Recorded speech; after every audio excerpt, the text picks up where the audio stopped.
बोलो श्री गुरुदेव भगवान की जय। प्यारे कृष्ण कन्हैया लाल की जय। श्री मत्स्य पुराण 149वां अध्याय देवासुर संग्राम का प्रारंभ। सूत जी कहते हैं, ऋषियों, देवताओं और असुरों के उस अत्यंत भीषण संग्राम के अवसर पर दोनों ही सेनाओं में घोर गर्जना के साथ साथ अत्यंत भयंकर संघर्ष छिड़ गया।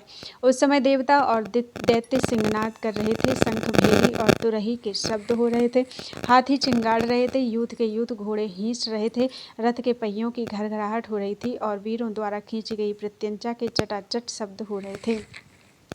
इन सब के सम्मिलित हो जाने से अत्यंत भयानक ध्वनि होने लगी। अतिशय क्रोध से युक्त हो जीवन की आशा का परित्याग कर परस्पर एक दूसरे पर विजय पाने की इच्छा से युक्त वीरों की दोनों सेनाएं आमने सामने घमासान युद्ध करने लगी। उस समय परस्पर अनुलोम और विलोम का क्रम नहीं रह गया।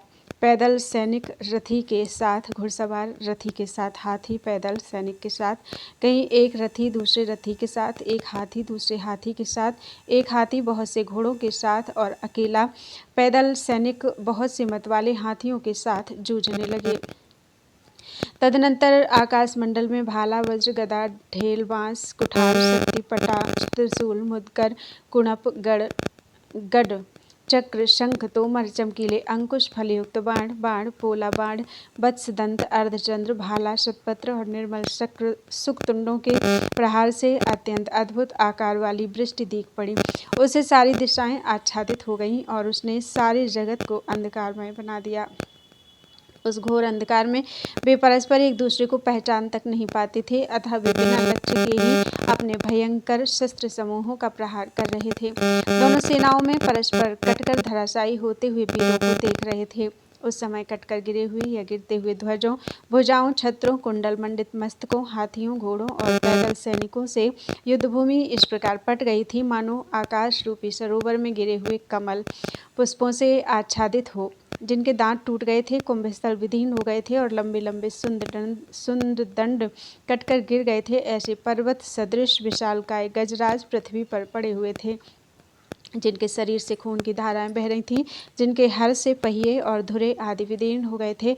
ऐसे अनेकों रथ खंड खंड होकर पड़े थे, हजारों घोड़े भी टुकड़े टुकड़े हुए पड़े थे। इस प्रकार वहां रक्त से भरे हुए बहुत से गड्ढे बन गए थे, जिससे युद्धभूमि को पार करना कठिन हो गया था। खून से भरी हुई नदियां भंवर बनाती हुई बह रही थीं, जो मांस भोजियों को हर्षोल्लसित कर रही थीं। इस प्रकार तरह तरह की लाशों से पटा हुआ वह युद्ध स्थल वेतालों का क्रीड़ा स्थल बन गया था। इस प्रकार श्री मत्स्य पुराण के तारक उपाख्यान में देवासुर संग्राम नामक 149वां अध्याय पूरा हुआ। बोलो वृंदावन बिहारी लाल की जय। 150वां अध्याय देवताओं और असुरों की सेनाओं में अपनी अपनी जोड़ी के साथ घमासान युद्ध। देवताओं के विकल होने पर भगवान विष्णु का युद्धभूमि में आगमन और काल नेमी को परास्त कर उसे जीवित छोड़ देना। सूत जी कहते हैं, ऋषिगण तदनंतर रणभूमि में असुर सेनानी ग्रसन को सम्मुख उपस्थित देखकर यमराज क्रोध से क्षुब्ध हो उठे। उन्होंने ग्रसन के ऊपर अग्नि के समान तेजस्वी बाणों की वर्षा प्रारंभ कर दी। अत्यंत पराक्रमी ग्रसन भी बहुसंख्यक बाणों के प्रहार से घायल होकर भयंकर धनुष की प्रत्यंचा चढ़ाकर अत्यंत भीषण 500 बाणों से यमराज को बींध डाला। उन बाणों के आघात से ग्रसन के प्रबल पुरुषार्थ का भली भांति विचार कर यमराज पुनः घोर बाण वृष्टि द्वारा ग्रसन को पीड़ा पहुंचाने लगे। तब दानवेश्वर ग्रसन ने गगनमंडल में फैलती हुई यमराज की उस बाण वृष्टि को अपने बाणों की वर्षा से छिन्न भिन्न कर दिया। इस प्रकार अपनी उस बाण वृष्टि को विफल हुई देखकर यमराज अपने बाण समूहों के विषय में विचार करने लगे। तत्पश्चात उन्होंने उस ग्रसन के रथ पर बड़े वेग से अपना भयंकर मुदगर फेंका। उस मुदगर को अपनी ओर आते देख दानव नंदन ग्रसन ने रथ से उछलकर ऊपर ही ऊपर यमराज के उस मुदगर को बाएं हाथ से पकड़ लिया और उसी मुदगर को लेकर क्रोधपूर्वक बड़े वेग से यमराज के भैंसे पर दे मारा, जिसके आघात से वह धराशायी हो गया। तब यमराज उस गिरते हुए भैंसे की पीठ से उछलकर अलग हो गए। फिर तो उन्होंने भाले से ग्रसन के मुख पर गहरी चोट पहुंचाई। तब भाले के प्रहार से मूर्छित होकर ग्रसन भूतल पर गिर पड़ा।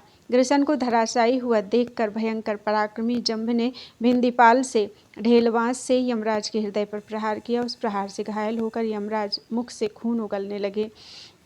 इस प्रकार यमराज को घायल हुआ देखकर धनेश्वर कुबेर ने हाथ में गदा लेकर 10 लाख यक्षों के साथ क्रोधपूर्वक जंभ पर धावा किया। तब क्रोधपूर्वक कुबेर को आक्रमण करते देखकर दानवों की सेना से घिरा हुआ बुद्धिमान जंभ प्रेमी द्वारा कही गई मधुर वाणी की तरह वचन बोला। इतने में ही ग्रिसन की चेतना लौट आई। फिर तो उसने यमराज पर ऐसी गदा का प्रहार किया जो बड़ी वजनदार थी, जिसमें मणि और सुवर्ण जड़े हुए थे तथा जो शत्रुओं का विनाश करने वाली थी। उस अप्रत्याशित गदा को अपनी ओर आती देखकर महेशवाहन यमराज ने क्रोधपूर्वक उस गदा का प्रतिरोध करने के लिए अपने उस दंड को छोड़ दिया जो संसार का विनाश करने में समर्थ और अत्यंत भयंकर था तथा जिससे अग्नि के समान लपटें निकल रही थीं। वह दंड आकाश में गदा से टकराकर मेघ की सी गर्जना करने लगा। फिर तो दंड और गदा में 2 पर्वतों की भांति दुस्सह संघर्ष छिड़ गया। उन दोनों अस्त्रों की टक्कर से उत्पन्न हुए शब्द से सारी दिशाएं जड़ हो गईं और जगत प्रलय के आगमन की आशंका से व्याकुल हो गया। क्षण मात्र पश्चात शब्द शांत हो गया और उन दोनों के मध्य जलती हुई उल्का के समान प्रकाश होने लगा। उन दोनों के संघर्ष से आकाशमंडल अत्यंत भयंकर दिख रहा था। तदनंतर दंड ने गदा को तोड़ मरोड़कर ग्रिसन के मस्तक पर ऐसा कठोर आघात किया जैसे दुराचारी का अनिष्ट उसकी स्त्री का नाश करके उसे समाप्त कर देता है। उस प्रहार से व्याकुल हुए ग्रिसन की सारी दिशाएं अंधकारमयी दिखाई देने लगी, अर्थात उसकी आंखों तले अंधेरा छा गया। वह चेतना रहित होकर भूतल पर गिर पड़ा और उसका शरीर पृथ्वी की धूल से धूषित हो गया। तत्पश्चात दोनों सेनाओं में भयंकर हाहाकार मच गया।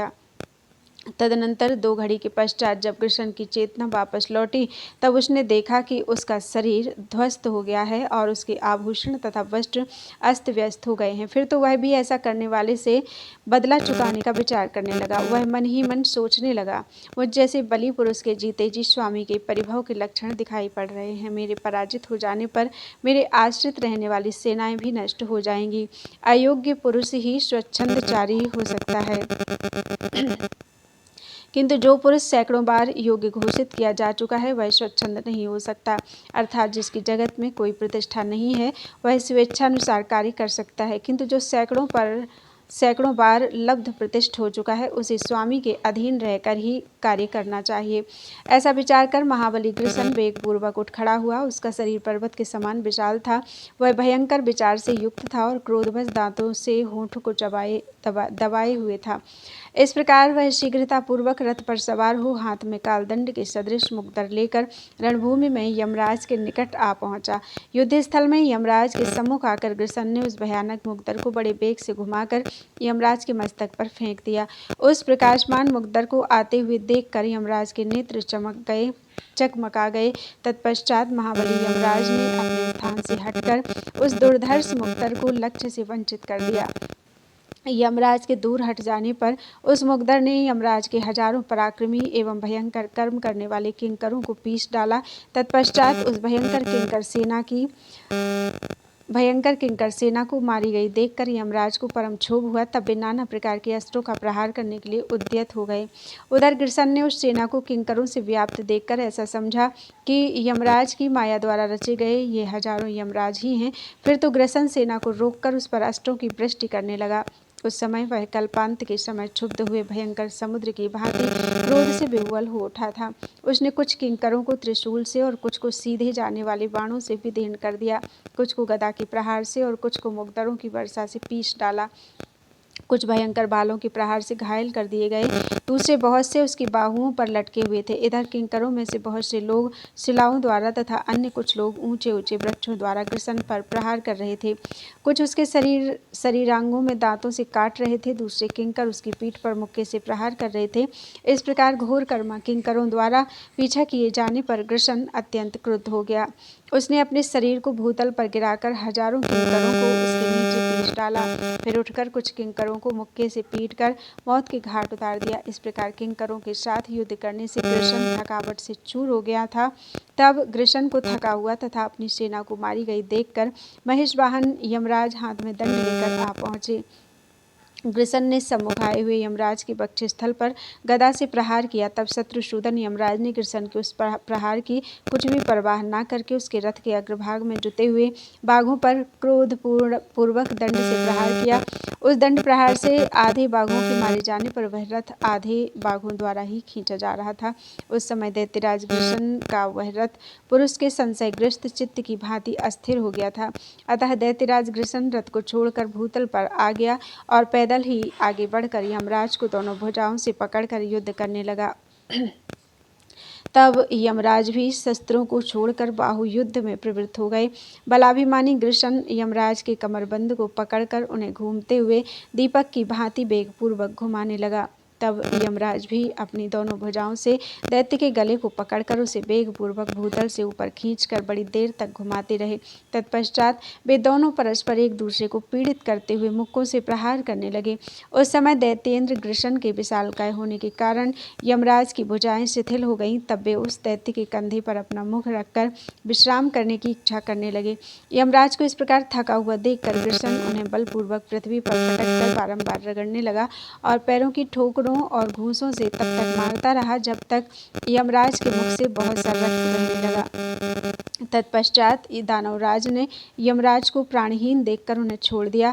फिर गंभीर गर्जना करने वाला दैत्यराज कृष्ण विजयी होकर सिंहनाद करता हुआ अपनी सेना में पहुंचकर पर्वत की भांति अटल होकर खड़ा हो गया।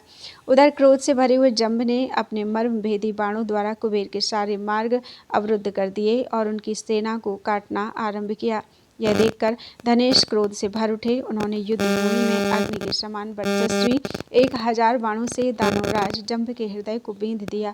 फिर 100 बाणों से सारथी को, 10 बाणों से ध्वज को, 75 बाणों से उसके दोनों हाथों को, 10 बाणों से धनुष को, 1 बाण से उसके वाहन सिंह को और 10 तीखे बाणों से पुनः उस दानवराज को बींध दिया।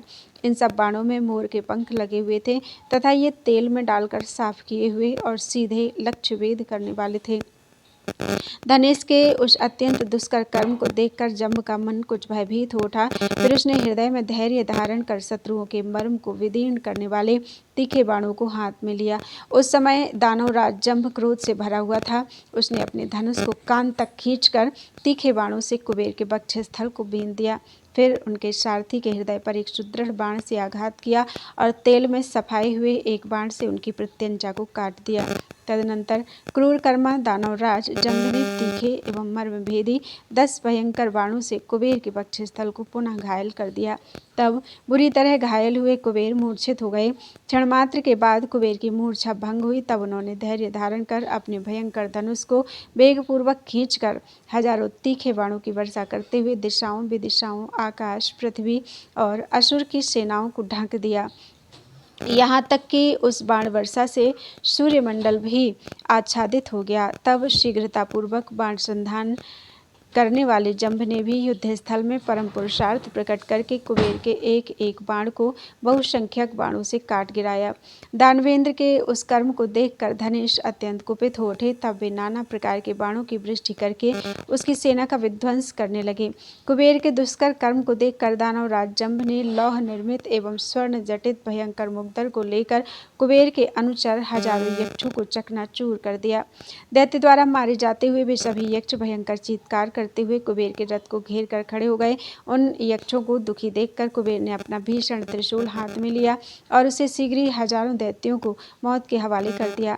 इस प्रकार दैत्यों का विनाश होते देखकर दानवराज जंभ क्रोध से भर गया और उसने देवताओं का मर्दन करने वाले तेज धार से युक्त फरसे से कुबेर के महान रथ को उसी प्रकार तिल तिल करके काट डाला जैसे चूहा रेशमी वस्त्र को कुतर डालता है। इससे कुबेर परम क्रुद्ध हो उठे। तब उन्होंने पैदल ही अपनी उस भयंकर गदा को, जो बड़े बड़े युद्धों में गर्वीले शत्रुओं का विनाश करने वाली सभी प्राणियों के लिए अदृश्य बहुत वर्षों से पूजित, नाना प्रकार के चंदनों के अनुलेप से युक्त, दिव्य पुष्पों से सुवासित, निर्मल लौह की बनी हुई, वजनदार, अमोघ और स्वर्ण भूषित थी, हाथ में लेकर जंभ के मस्तक को लक्ष्य बनाकर छोड़ दिया। विद्युत समूह से विभूषित जैसी उस गदा को अपनी ओर आती देखकर दैत्यराज जंभ उसको नष्ट करने के लिए बाणों की वृष्टि करने लगा। यद्यपि प्रचंड पराक्रमी जंभ स्वर्ण निर्मित बाजूबंदों द्वारा विभूषित भुजाओं से चक्रों, कुणपों, भालों, भुशुंडियों और पट्टिसों का प्रहार कर रहा था। तथापि चमकती हुई वह भयंकर गदा उन सभी आयुधों को विफल कर जंभ के वक्षस्थल पर उसी प्रकार गिरी मानो पर्वत की कंदरा में विशाल उल्का आ गिरी हो। उस गदा के आघात से अत्यंत घायल हुआ जंभ रथ के ऊपर पर गिर पड़ा। उसके शरीर के छिद्रों से खून की धारा बहने लगी, जिससे वह चेतना रहित हो गया।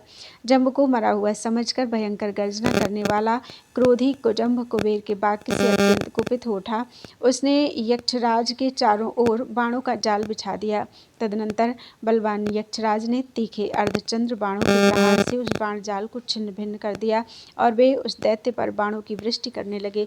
परंतु दैत्यराज कुजंभ ने अपने तीखे बाणों से उस बाण वृष्टि को काट दिया। उस बाण वृष्टि को विफल हुई देखकर धनेश ने अपनी उस दुर्धर्ष शक्ति को हाथ में उठाया, जिसमें स्वर्ण निर्मित घंटियों के शब्द हो रहे थे। उन्होंने अपने रत्न निर्मित बाजूबंद के कांति समूह से सुशोभित हाथ से उस शक्ति को आजमाकर वेगपूर्वक कुजंभ के ऊपर छोड़ दिया।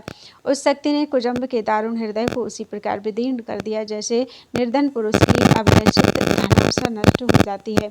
इस प्रकार वह शक्ति उसके हृदय को विदीर्ण करके भूतल पर जा गिरी, जिससे भयंकर आकृति वाला वह दानव 2 घड़ी तक मूर्छित पड़ा रहा। मूर्छा भंग होने पर उस दैत्य ने एक लंबे एवं तेज मुख वाले पट्टिस को हाथ में लिया। उसने उस पट्टिस से कुबेर के स्तनों के मध्य भाग को इस प्रकार विदीर्ण कर दिया जैसे दुर्जन पुरुष अपने मर्म भेदी कठोर वाक्य से सत्पुरुष के हृदय को विदीर्ण कर देता है। उस पट्टिस के आघात से धनेश मूर्छित हो गए और रथ के पिछले भाग में बूढ़े बैल की तरह लुढ़क पड़े। उन नरवाहन कुबेर को मूर्छित हुआ देखकर निरति देव ने हाथ में तलवार लेकर निशाचरों की सेना के साथ वेगपूर्वक भयंकर पराक्रमी कुजंभ पर आक्रमण किया। तब दुर्धर्ष राक्षसेश्वर निरति को आक्रमण करते देख कुजंभ ने उन राक्षसेंद्र का वध करने के लिए अपनी सेनाओं को ललकारा।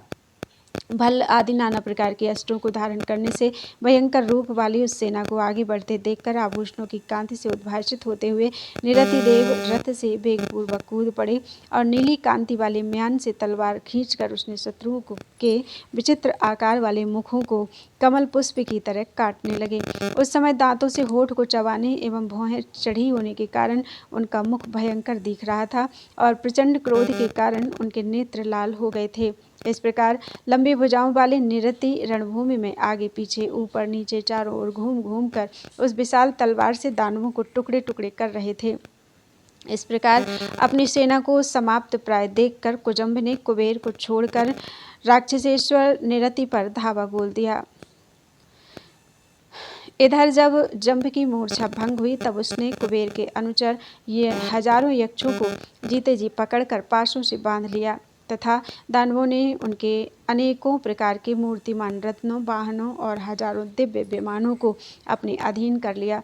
उधर जब कुबेर की चेतना लौटी तब उस दशा को देखकर क्रोधवश उनके नेत्र लाल हो गए और वे लंबी गर्म सांस लेने लगे। तत्पश्चात उन्होंने दिव्य गारुणास्त्र का ध्यान करके उस बाण का धनुष पर संधान किया और फिर उस शत्रुनाशक बाण को दानवों की सेना पर छोड़ दिया। पहले तो उनके धनुष से धुएं की पंक्तियां प्रकट हुईं, तदनंतर उससे जलती हुई करोड़ों चिंगारियां निकलने लगीं। तत्पश्चात उस अस्त्र ने आकाश को चारों ओर से लपटों से व्याप्त कर दिया। फिर वह नाना प्रकार के रूपों में फैलकर दुर्निवार हो गया।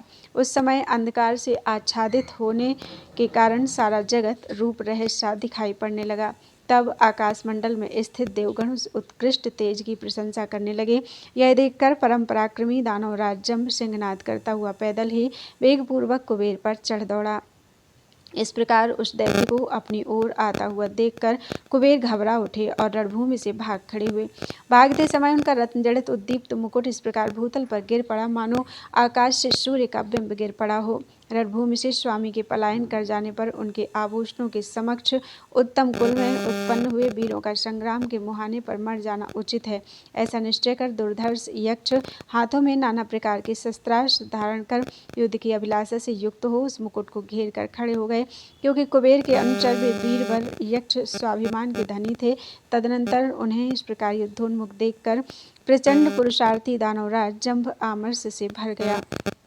तब उसने पर्वत की सी गंभीर एवं भयंकर आकार वाली भुशुंडी लेकर उससे मुकुट के रक्षक निशाचरों को पीस डाला। इस प्रकार उनका संहार कर उस देव शत्रु दानव ने उस मुकुट को अपने रथ पर रख लिया तत्पश्चात सिंह के समान पराक्रमी दैत्येंद्र जंभ युद्धभूमि में कुबेर को जीत कर सैनिकों के सभी आभूषणों, संपत्तियों तथा मूर्तिमान रत्नों को लेकर अपनी सेना की ओर चला गया।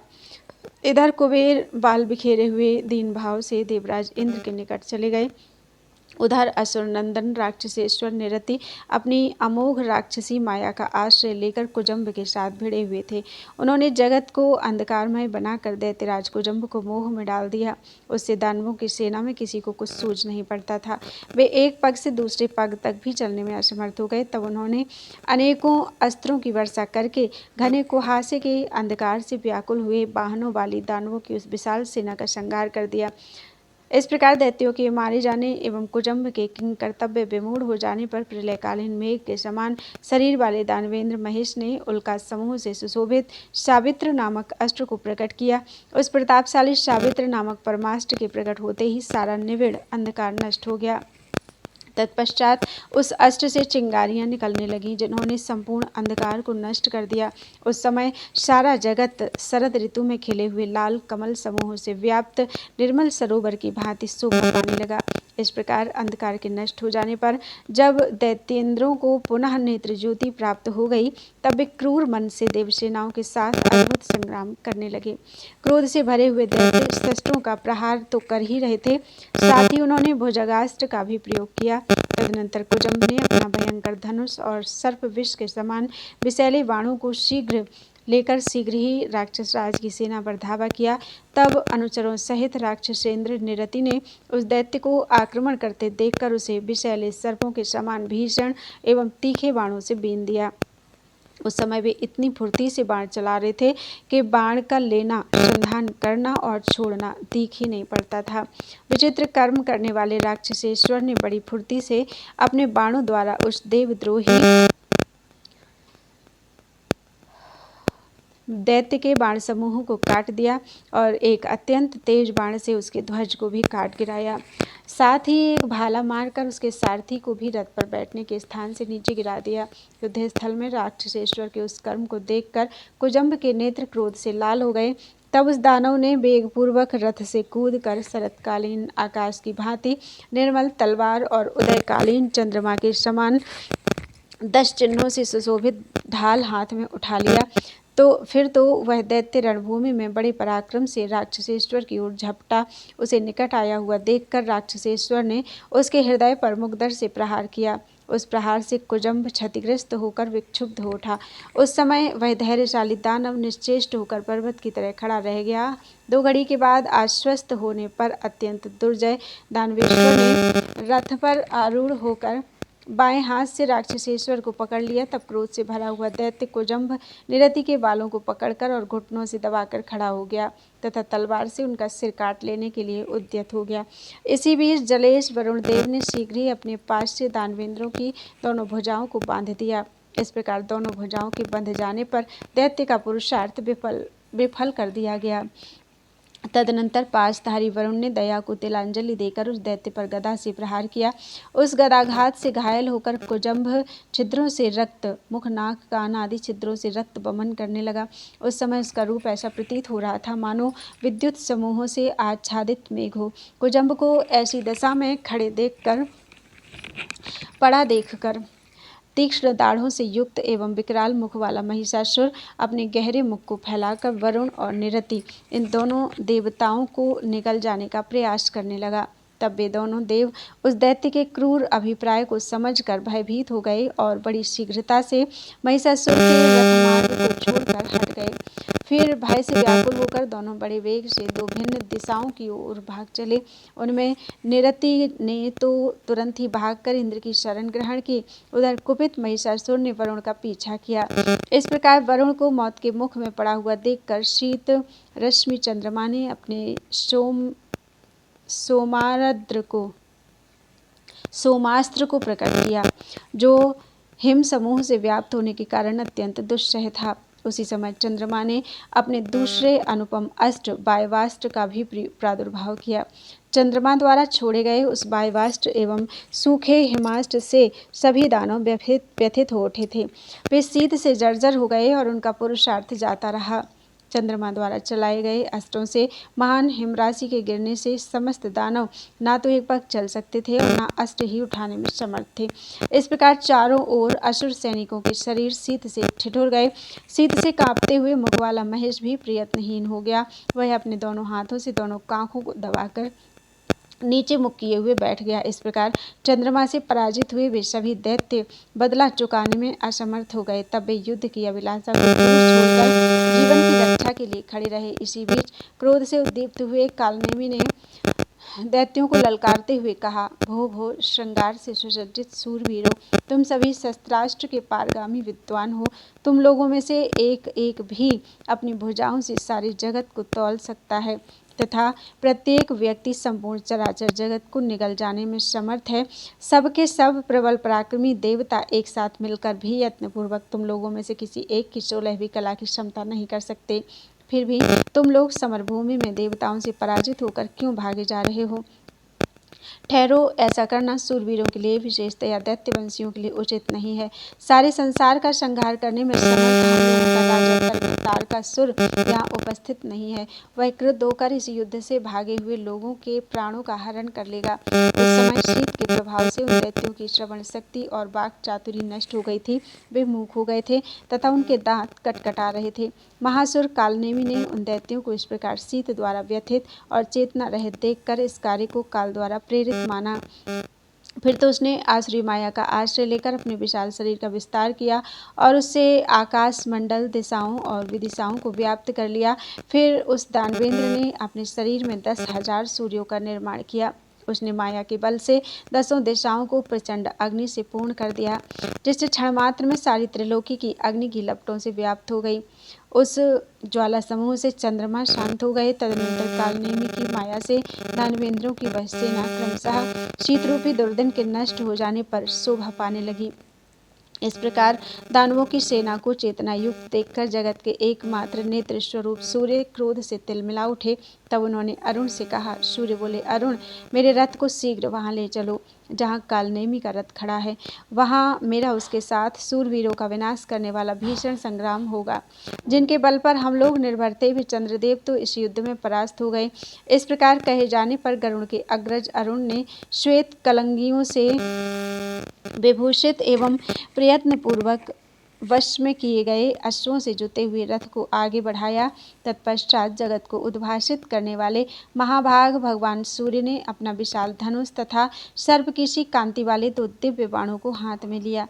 उनमें से एक बाण को संचारास्त्र से संयुक्त करके चलाया तथा दूसरे को इंद्रजाल से युक्त करके छोड़ दिया। संचारास्त्र के प्रयोग से क्षण मात्र में ही लोगों के रूपों का परिवर्तन हो गया। देवता दानवों के और दानव देवताओं के रूप में बदल गए। फिर तो दानव देवताओं को आत्मीय मानकर दैत्यों पर ही फुर्ती से प्रहार करने लगे। प्रलय काल में कृतांत के समान क्रोध से भरा हुआ कालनेमी किन्हीं को तीखी तलवार से, किन्हीं को बाणों की वृष्टि से, किन्हीं को भयंकर गदाओं से और किन्हीं को भीषण कुठारों से मार गिराया तथा किन्हीं के मस्तकों, भुजाओं और सारथी सहित रथों को धराशायी कर दिया। उस प्रचंड वेगशाली दैत्य ने किन्हीं को रथ के वेगपूर्वक धक्के से पीस दिया तथा किन्हीं को क्रोधपूर्वक कठोर मुक्के की प्रहार से यमलोक का पथिक बना दिया। उस समय देवताओं से पराजित हुए बहुत से दैत्यों को अपनी रूप की प्राप्ति हो चुकी थी, परंतु क्रोध से भरा हुआ कालनेमी उनके रूप को नहीं जानता था। इस प्रकार रणभूमि में अपने पक्ष के उन दैत्यों को मारा गया देखकर दानवराज दैत्य ने कालनेमी से कहा, कालनेमी, मैं नेमी नामक असुर हूँ, देवता नहीं हूँ, तो मुझे पहचानो। माया से मोहित होने के कारण तुमने युद्ध स्थल में बहुत से प्रचंड पराक्रमी दैत्यों का सफाया कर दिया है। देवताओं ने इस युद्ध में 10 लाख दुर्जय दैत्यों को मौत के घाट उतार दिया है। इसलिए अब तुम शीघ्रतापूर्वक सभी अस्त्रों के निवारण करने वाले ब्रह्मास्त्र का प्रयोग करो। इस प्रकार नेमी द्वारा समझाए जाने पर दैत्यराज कालनेमी का चित्त संभ्रम के कारण व्याकुल हो गया। तब उसने बाण को ब्रह्मास्त्र से अभिमंत्रित करके धनुष पर संधान किया तथा उस सुरकंटक दैत्येंद्र ने स्वयं उसे छोड़ भी दिया। फिर तो उस अस्त्र के तेज से चराचर सहित त्रिलोकी व्याप्त हो गई। देवताओं की सारी सेना भयभीत हो गई तथा युद्धभूमि में संचारास्त्र स्वयं शांत हो गया। उस अस्त्र के विफल हो जाने पर सूर्य का तेज नष्ट हो गया।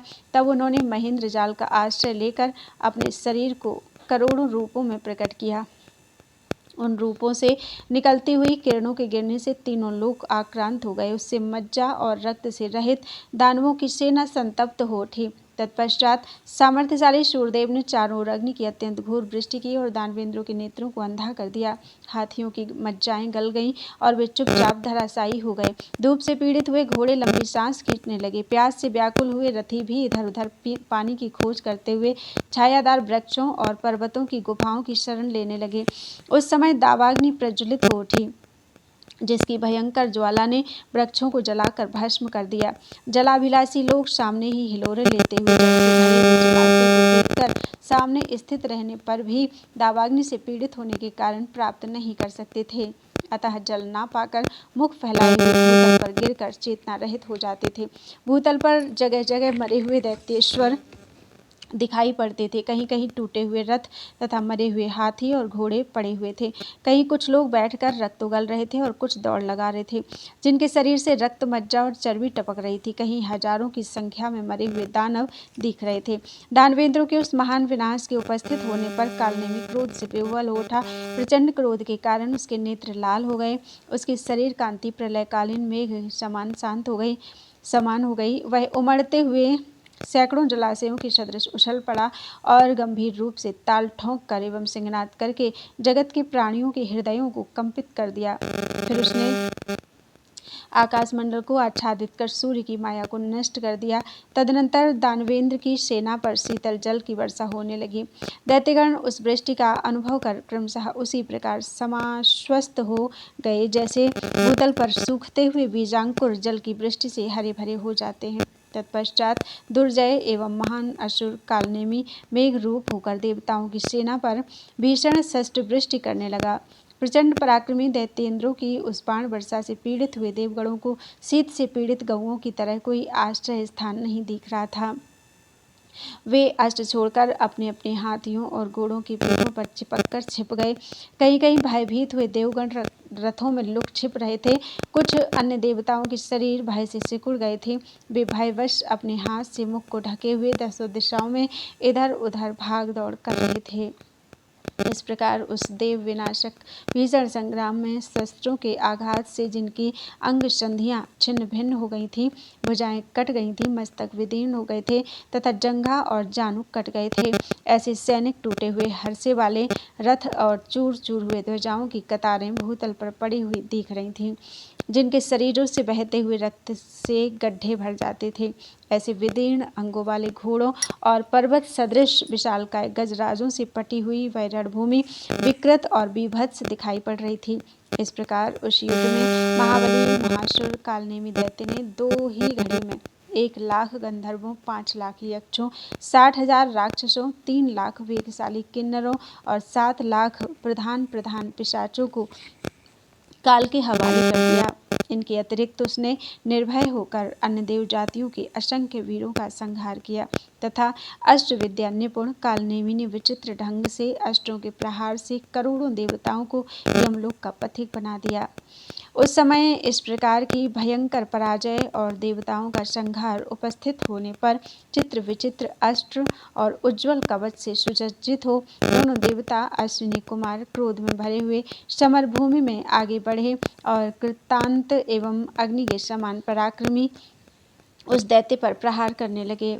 उस भयावनी आकृति वाले भयंकर असुर को रणभूमि में सम्मुख पाकर एक एक ने तीखे अग्रभाग वाले 60-60 बाणों से उसके मर्म स्थानों पर आघात किया।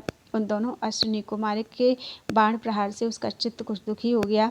फिर उसने 8 अरों वाले चक्र को हाथ में ले लिया, जो तेल से सफाया हुआ तथा रण में अंतक के समान विकराल था। उसने उस चक्र से अश्विनी कुमारों के रथ को कुबर को काट गिराया। तत्पश्चात उस दैत्य ने धनुष और सर्प के समान जहरीले बाणों को उठाया और आकाश मंडल को बाणों से आच्छादित करके उन दोनों देव वैद्यों के मस्तकों पर बाण वृष्टि प्रारंभ की। तब उन दोनों देवों ने भी अपने तीखे अस्त्रों से उस दैत्य के बाणों के टुकड़े टुकड़े कर दिए। उन दोनों के उस करने को देखकर आश्चर्यचकित हुआ कालनेमी क्रुद्ध हो उठा फिर तो उसने बड़े क्रोध से अपने भयंकर मुक्तर को, जिसका सर्वांग भाग लोहे का बना हुआ था तथा कालदंड के समान अत्यंत भीषण था, हाथ में लिया और वेग से घुमाकर उसे अश्विनी कुमार के रथ पर फेंक दिया। आकाश मार्ग से उस मुक्तर को अपनी ओर आते देखकर दोनों अश्विनी कुमार अपने अपने रथ को छोड़कर बड़े वेग से भूतल पर कूद पड़े। तब स्वर्ण समूह से सुसज्जित एवं पर्वत के समान विशाल उस मुक्तर ने उन दोनों रथों को चूर चूर करके पृथ्वी को विदीर्ण कर दिया। उसके उस कर्म को देखकर विचित्र ढंग से युद्ध करने वाले देव वैद्य अश्विनी कुमारों ने दानवेंद्र को विमुख करने वाले वज्रास्त्र का प्रयोग किया। फिर तो अत्यंत भीषण वज्रमयी वृष्टि होने लगी। उस समय दैत्येंद्र कालनेमी भयंकर वज्र प्रहारों से आच्छादित हो उठा। क्षण मात्र में सभी सैनिकों के देखते देखते उसके रथ, ध्वज, धनुष, चक्र और स्वर्ण निर्मित कवच के तिल के समान टुकड़े टुकड़े हो गए।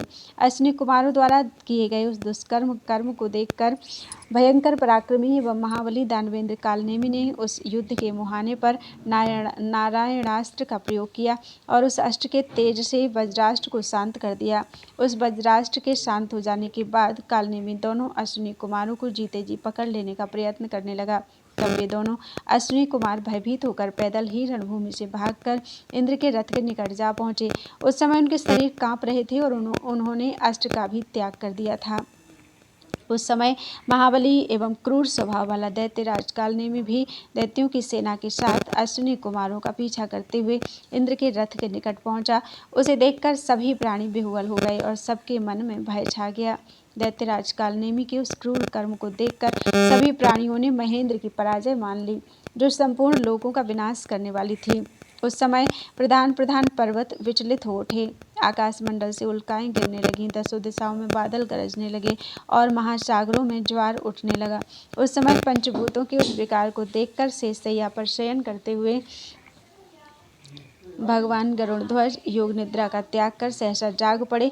लक्ष्मी अपने दोनों हाथों से जिनके चरण कमलों की निरंतर सेवा करती रहती है, जिनके शरीर की कांति शरतकालीन आकाश एवं नीले कमल सी सुंदर है, जिनका वक्षस्थल कौस्तुभमणि से उद्भासित होता रहता है, जो चमकीले बाजूबंद से प्रकाशित होते रहते हैं, उन सर्वव्यापी भगवान ने देवताओं की अस्त व्यस्तता का विचार कर गरुड़ का आह्वान किया।